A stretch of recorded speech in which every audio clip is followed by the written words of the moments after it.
हमें वो चीज देखनी है जो हमारे इंडिया में, हमारे देश में, हमारी लाइफ में जो सुधरनी चाहिए। आप इमेजिन करो ऐसा दूध पीना जिसमें डिटर्जेंट मिला और आपको मालूम नहीं, और आपके हिसाब से आप सेहतमंद चीज पी रहे हो, पी के फिर बीमार हो। ऐसी सब्जियां खा रहे हो जो टीके से बड़ी की गई, हर तरफ आपको मिलावट मिलेगी। तो इसके लिए आपको प्रार्थना करनी होगी कि परमेश्वर पॉलिटिशियंस को जागृत करे इस चीज के लिए। अगर फॉरेन में ऐसा कुछ हो जाए तो वहां के लोग तो इकट्ठा हो जाते हैं और प्रोटेस्ट कर देते हैं कि आप हमारे बच्चों के साथ खिलवाड़ कर रहे हो। लेकिन इंडिया में हर एक आदमी अपने चक्कर में इतना बिजी है कि उसे कोई लेना देना नहीं। उसे लगता है ये तो उस जगह की न्यूज है। ये हर जगह की न्यूज है, मैं आपको बता रहा हूं। जहां पकड़े गए वहां पता चल जाता, जहां नहीं पकड़े गए वहां चलता रहता सिस्टम। तो हमें जब भी आप प्रार्थना में बैठें इस चीज के खिलाफ प्रार्थना करें कि शैतान आपकी आने वाली जनरेशन को खोखला ना कर सके, कि आपकी आने वाली जनरेशन को आप क्या देके जा रहे हो। तो इस चीज के लिए लॉ बने, आपको ये प्रार्थना करनी है। इस चीज के लिए लोगों में सिविक सेंस आए, इस चीज के लिए लोग इसके खिलाफ खड़े हों, जिनको भी ये मालूम हो। अगर किसी फैक्ट्री में हो रहा है तो उसका स्टाफ इस बात को कभी भी छुपाए ना। आपको ऐसी प्रार्थनाएं करनी है ताकि आपके बच्चे इन चीजों से बचे रहें। जितने बीमार लोग इंडिया में हैं दुनिया में कहीं नहीं देखे मैंने, दुनिया में कहीं नहीं देखे। आप मानोगे चाइना भी हमारे जैसा पॉपुलेटेड है, लेकिन वहां भी इतने लोग बीमार नहीं हैं जितने इंडिया में।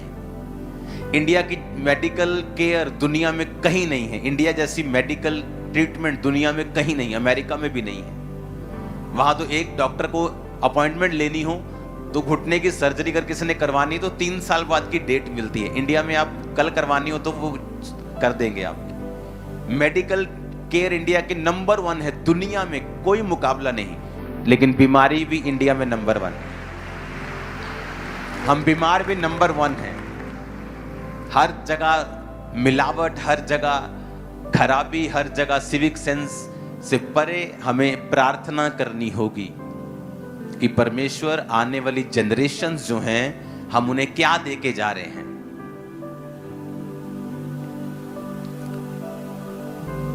इंडिया में जितनी फसलों के ऊपर पेस्टिसाइड्स और केमिकल यूज होते हैं, स्टडी बताते हैं अगर आप आधा चम्मच कोई ऐसे पाउडर खा जाओ जो केमिकल है तो आपकी बॉडी में असर तक नहीं होता। आपकी बॉडी इतना हैबिचुअल हो चुकी है उस जहर की। और फॉरेन के लोग जब यहां पे आते हैं, आप उनको पूछ के देखो, पहले हफ्ते उनका पेट खराब होता है फॉरेन के लोगों को इंडिया में आने के बाद।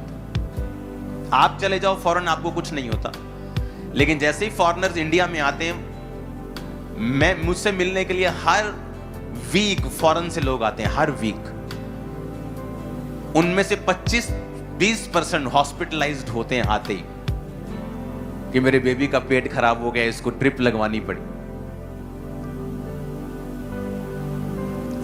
ये एक सीरियस इशू है जिसके लिए हमें सबको जब अपनी पर्सनल प्रार्थनाओं में हम जाएं तो परमेश्वर के सामने ये प्रार्थना करें कि यहाँ का पानी, यहाँ की हवा बची रहे। ऐसे लॉ बने जो ऐसे केमिकल जो आपकी फसलों के ऊपर जा रहे हैं, फॉरेन में बैन है। कई फसलें यहाँ की हैं जो फॉरेनर लोग लेते भी नहीं, सरकारें मना कर देती ये वाली फसल हम नहीं लेंगे। Reason chemicals. आपको प्रार्थना करनी होगी क्योंकि इंडिया में ऐसी चीजें हैं जो बेस्ट हैं, दुनिया में कहीं नहीं। तो अब वो भी चीजें आ जाएं जो हमें चाहिए और जरूरी है। आमीन। और मेरा बिलीव है जितने लोग आज आप इस मैसेज को सुन रहे हो, आप लोग पर्सनल प्रेयर्स में इसे रखोगे। अगर आप किसी पॉलिटिशियन के साथ काम करते हो, आप उन्हें ये कन्विंस करोगे कि वो ये मुद्दे उठाएं बार बार और इसके लिए स्ट्रॉन्ग लॉज बनाएं, स्ट्रॉन्ग उनको बॉडीज बनानी चाहिए ऐसी। अगर आप किसी पॉलिटिशियन के साथ काम करते हैं, आप सरकार में हैं, आप किसी तरह से इस चीज को इन्फ्लुएंस कर सकते हैं, तो प्लीज इसे कीजिए अपने बच्चों के लिए, इंडिया के फ्यूचर के लिए,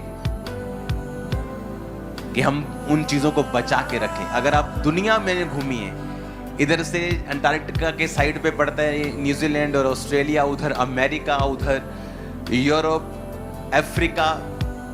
दुनिया में मैंने इंडिया जैसा देश नहीं देखा है। किस मामले में बताता हूं। इंडिया में अगर आपको पहाड़ देखने हैं बर्फ वाले, आपको वो भी मिल जाएंगे।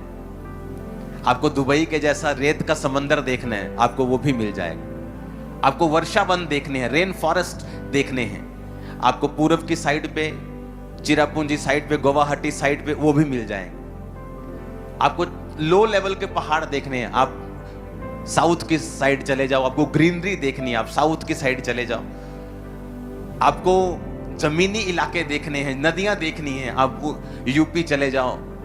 आपको हर चीज इंडिया में मिलती है। दुनिया में ऐसा कहीं नहीं है। दुनिया में ऐसा कोई देश नहीं जहां इतनी ज्यादा जबरदस्त रीति के साथ इतनी चीजें हों, लेकिन फिर भी हम दुनिया का ध्यान खींचने में असफल रहे हैं। नहीं तो इंडिया टूरिज्म इतना बड़ा हो इंडिया का कि और चीज करने की जरूरत ना पड़े। आज दुबई जो है वो टूरिज्म से पैसा ज्यादा कमाता है, अपने रियल स्टेट से ज्यादा कमाता है, तेल से कम कमा रहा है अभी वो। हमें ये प्रेयर करनी है कि ऐसे माहौल बने, ऐसे लॉ बने, ऐसे सिस्टम बने, ऐसी क्लीन चीजें परमेश्वर ऐसी खड़ी करे, पॉलिटिशियंस के दिल में बोझ को डाले इस बात के लिए। इंडिया जैसा कोई देश नहीं होगा, मैं आपको बता रहा हूं। Blessed country.